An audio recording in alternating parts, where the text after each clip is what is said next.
जो पिछले 3 महीनों से ना जाने किस किस प्रकार के अपराधों का शिकार होती है। नंगा कर परेड करने की बात हो,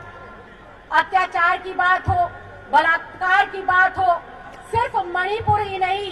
जब से केंद्र के अंदर ये गूंगी बहरी सरकार आई है तब से लेकर आज तक आए दिन क्राइम इंडेक्स के अंदर इंडिया में महिलाओं के खिलाफ अपराध दिन प्रतिदिन बढ़ते जा रहे हैं।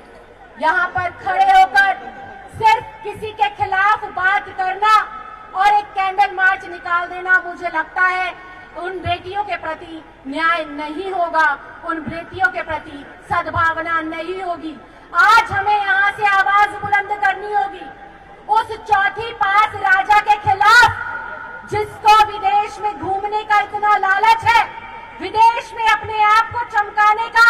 इतना लालच है कि वो अपनी देश की बहन बेटियों पर हो रहे अत्याचार पर मौन धारण कर बैठ गया। ऐसी सरकार जब पद पर वो आती है, उसका रिकॉर्ड अगर हम देखें, चाहे वो माननीय प्रधानमंत्री जी हो, चाहे वो इस गृह के, राज्य के गृह के और देश के गृह के सुरक्षा सुनिश्चित करने वाले गृह मंत्री हो, ये लोग ना तो प्रधानमंत्री हैं और ना ही गृह मंत्री हैं। ये लोग एक प्रधानमंत्री है जिसको रोज दिन कपड़े बदल कर फोटो सेशन कराना, अलग अलग देशों में घूमना और एक दूसरा जो गृह मंत्री है उसको किस राज्य का टारगेट कर उसकी सरकार को तोड़ना है। दिन प्रतिदिन बस इनका यही काम है। इनको इस बात की चिंता नहीं है कि कश्मीर से लेकर कन्याकुमारी, उत्तर से लेकर दक्षिण तक हम अपने देश की बेटियों की सुरक्षा कैसे सुनिश्चित करें, कैसे अपने युवाओं के रोजगार को सुनिश्चित करें, कैसे इस देश की एकता, अखंडता, भाईचारे को सुनिश्चित करें। ये वो देश है जिसके अंदर सरकार हिंदुत्व का नारा लेकर आती है, बेटियों को बचाने का नारा लेकर आती है, रोजगार देने का नारा लाती है, लेकिन 9 साल के अंदर उसके बिल्कुल उलट बात पाई जाती है। ये सरकार, ये वही सरकार है जिसने वर्ष 2014 के अंदर अपना भाषण में कहा था बहुत हुआ बेटियों पर वार, अब की बार मोदी सरकार बेटी बचाओ बेटी पढ़ाओ। वो ये कहना भूल गए कि जब हम सरकार और सत्ता के अंदर आएंगे तो हमसे ही अपनी बेटियों को बचाना। संसद के अंदर बैठे हुए तमाम सांसद जो बेटियों के खिलाफ अपराध में लिप्त पाए जाते हैं उनको जो है संरक्षण देने का काम हमारे देश के माननीय प्रधानमंत्री, माननीय गृह मंत्री और पूरी की पूरी केंद्र सरकार करती हुई दिखाई देती है। लेकिन दुर्भाग्यवश उन्हीं बेटियों के लिए जब सुरक्षा की मांग की जाती है तो तमाम विपक्ष के लोगों को बाहर का रास्ता दिखाया जाता है। ये वो भारतवर्ष है जिस देश के अंदर जय जवान और जय किसान का नारा बुलंद हुआ था। आज किसान सड़कों पर महीनों लड़कर अपनी मांग को जो है मनवाता है और ये वही संजय सिंह है जब किसान बिल का इन्होंने विरोध करा तब भी देश की राज्यसभा के अंदर उनको निलंबित किया गया था। और वो जवान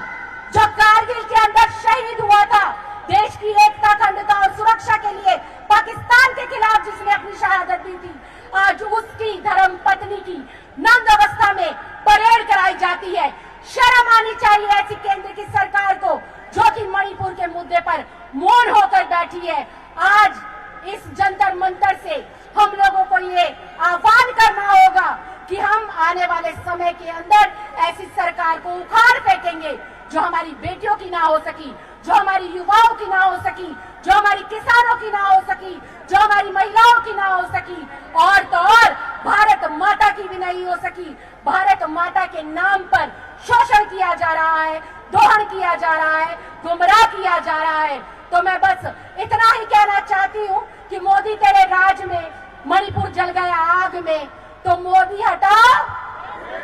मोदी हटाओ, मोदी हटाओ, मोदी हटाओ। और मैं एक बात और कहना चाहती हूँ, चौथी पास राजा और एक दूरदर्शी नेता के अंदर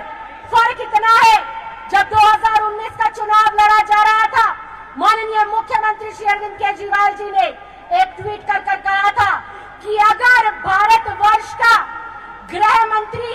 अमित शाह जैसा व्यक्ति बन गया तो इस देश के अंदर जंगल राज आ जाएगा, गुंडा राज आ जाएगा। एक और वो दूरदर्शी नेता है जो चेता रहा है, बता रहा है, समझा रहा है देश की जनता को। और एक वो चौथी पास राजा है जो पिछले 3 महीने से अपने देश के अंदर एक राज्य जिनमें उसकी खुद की सरकार है, डबल इंजन की सरकार है, उसको जलता हुआ छोड़कर देश विदेश में अपनी इमेज चमकाने में लगा हुआ है, अपने आप को चमकाने में लगा हुआ है, मोदी मोदी के नारे लगाने में लगा हुआ है। तो ऐसा मोदी जो बेटियों के नाम पर मौन है, ऐसा अमित शाह जो देश की सुरक्षा, एकता, अखंडता के नाम पर चुप है, तो मैं आज यहाँ से आप लोगों से निवेदन करना चाहती हूँ, हम ऐसी उनकार भरेंगे कि आने वाले 2024 के अंदर इनकी सत्ता को उखाड़ फेंकेंगे। जैसे निर्भया के दौरान पूरा देश एकजुट हुआ था,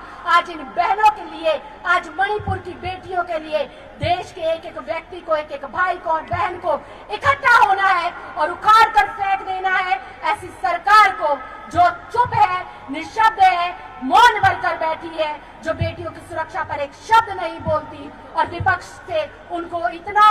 जो है दिक्कत है, इतनी उनको परेशानी है कि पूरी की पूरी सरकार को खत्म करने के लिए दिन रात एक कर देते हैं। तो मैं आज आए हुए एक क्रांतिकारी साथी से, सम्मानित जो है दिल्ली के वासी से यही निवेदन करती हूँ, जहां तक भी हो ज्यादा से ज्यादा इस आवाज को बुलंद करें कि आने वाले समय में हमें पढ़े लिखे लोगों को जो है सत्ता में लेकर आना है। अनपढ़ और आरोपी अपराधी किस्म की जो मानसिकता के लोग हैं उन्हें सत्ता से बाहर का रास्ता दिखाना है। बहुत बहुत धन्यवाद, बहुत बहुत आभार। जय हिंद, जय भारत।